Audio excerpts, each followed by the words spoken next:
Hey, what's going on, everybody? This is Tyrone back with Tech Life. Article comes to you guys from CNET. I'll leave a link to it in the description so you guys can check it out. So a lot of people really didn't like the T-Mobile announcement announcing that they're the best network in the United States. I saw a lot of comments on Reddit and other tech blogs, and then my own comment section. A lot of people aren't happy. Even some of, more T-Mobile oriented fans aren't really happy with the announcement.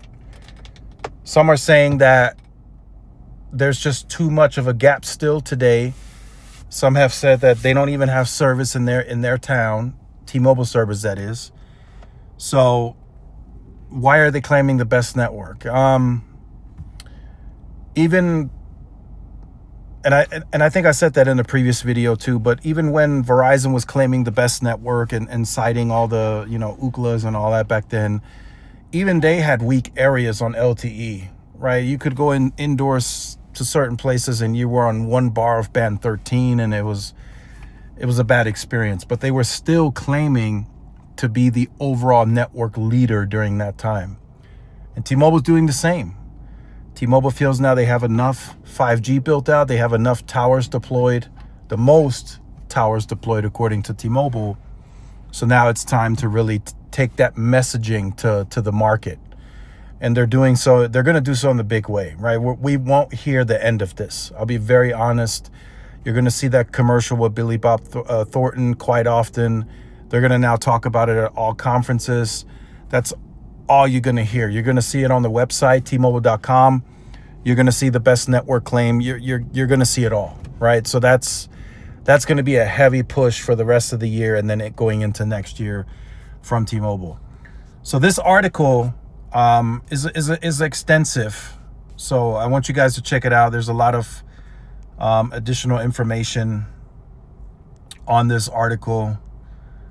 This article also states the densification process T-Mobile went through. I've told you guys this. I put out a post that T-Mobile had no low band during LTE, right? Transitioning from HSPA over to LTE, T-Mobile had no low band. Before they had 700, T-Mobile had no low band. I think they had like 850 in Myrtle Beach or something like that, but they had no low band. So they had to build a denser grid so they can penetrate indoors in more places, right? Verizon and AT&T were clearly spaced out for low band, and they had 700 megahertz. T-Mobile had no low band. I can't stress this enough. T-Mobile had no choice but to densify, right? So in most areas, they had to build more macros. They had no choice, right? Most of the penetration was happening on PCS, and that's all they had, PCS and AWS, right? That's all the spectrum that they were able to deploy until they got 700 A block and now 600. So that's discussed in this article as well. And then just, lots of good information. But like I said, a lot of people are saying that some are even upset that T-Mobile is claiming this now, right? So like I always say, I want to wait until the root metric supports are out. And then I want to look up OpenSignal, Ookla, and then I want to look at, and I know Ookla owns root metrics too. So, but I want to look at all of those reports to form that opinion. And Verizon usually wins root, right? I guess you can say overall, it's kind of gone back and forth with AT&T and Verizon. But if we're looking at the metros, the top 100 markets, Verizon usually beat the competition very bad. Like, it's not even close. Like, nobody's even in the ballpark range of Verizon when it comes to the metros. So I still think, personally, T-Mobile has a ways to go before they can really take on that leadership role on the network, in my opinion. If we're talking, backup generators, the geographic size of the network, right? All of that wasn't really discussed during this conference or wasn't a part of the leadership network leadership talk, right? It was just say we're the best network. And then they gave tower counts, but they never really said, like, they didn't bring up redundancy. They didn't bring up backup generators. They didn't bring up, more fiber to sites, taking sites off of microwave backhaul, right? None of that was discussed, right? So I still say T-Mobile has a lot of work to do, right? There's still sites that need to be added. The network still needs to scale. And as we've seen, there's still more mid-band that they're adding. So that's not done either. So, but let me know your thoughts in the comments. Let me know now that you've been able to sit and think about this for 24 hours. And, do you guys really think T-Mobile has the best network?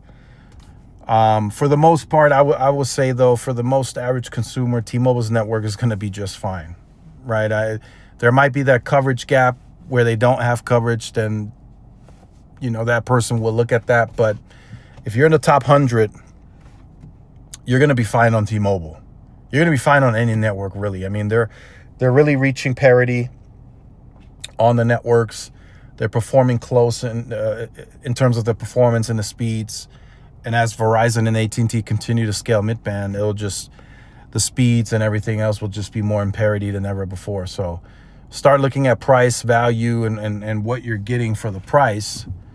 And, I don't think in the future, I don't think just shopping based on network is going to matter much. I know for certain cases it will still matter, like small towns, rural areas. T-Mobile might not have coverage there, so you have to choose AT&T or Verizon. But I even expect that in the future to be a thing of the past, right? T-Mobile is going to deploy little by little each year, and they're going to get to those areas. So now they're incorporating T-Satellite into that too. So we'll definitely see what happens. So let me know your thoughts in the comments. Like, share, subscribe. See y'all in the next one. Peace.